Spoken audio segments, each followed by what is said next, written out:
मेरी ये दृढ़ मान्यता है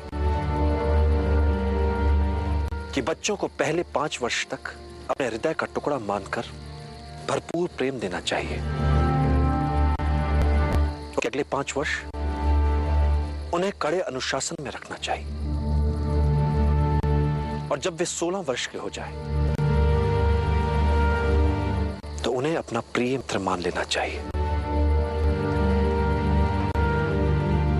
तो मेरी मान्यताओं के अनुसार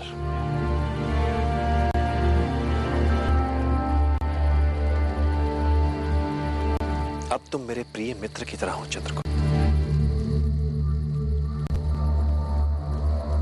और अब हृदय को समझने के लिए और उसे संतुलित रखने के लिए मैं अपने अनुभवों से तुम्हें विभिन्न मार्ग दिखा सकता हूं। तुम्हें इस समय जिस पीड़ा का अनुभव हो रहा है वो किसी भी तरह से विशिष्ट नहीं है, किंतु तुम्हें लगता है कि तुम्हारे हृदय में झंझावात चल रहा है। वैसी पीड़ा का अनुभव आज तक विश्व में किसी ने किया ही नहीं होगा, किंतु ये एक साधारण सा आकर्षण मात्र है, एक पुरुष का एक स्त्री के लिए आकर्षण। यदि इस आकर्षण और इस आकर्षण के प्रभाव को न किया गया तो इसके भयंकर दुष्परिणाम हो सकते हैं।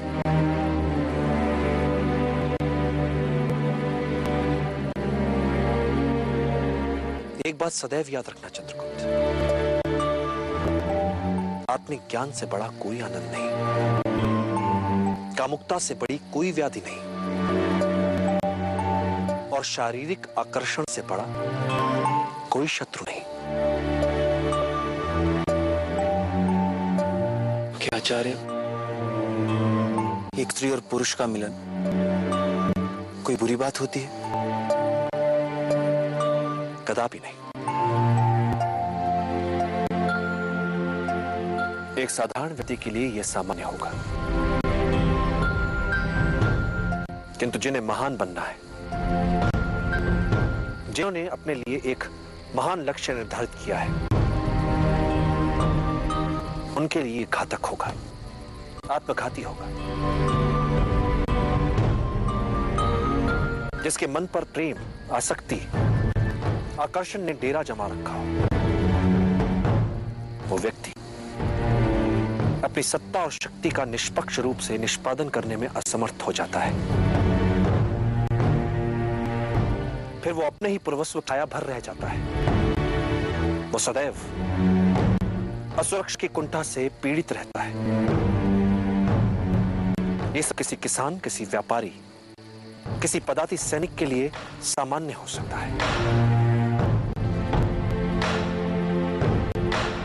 किंतु जिसने अखंड भारत के सम्राट बनने का लक्ष्य निर्धारित किया हो, उसके लिए प्रेम, आसक्ति, कामुकता उसके पतन का कारण होती है।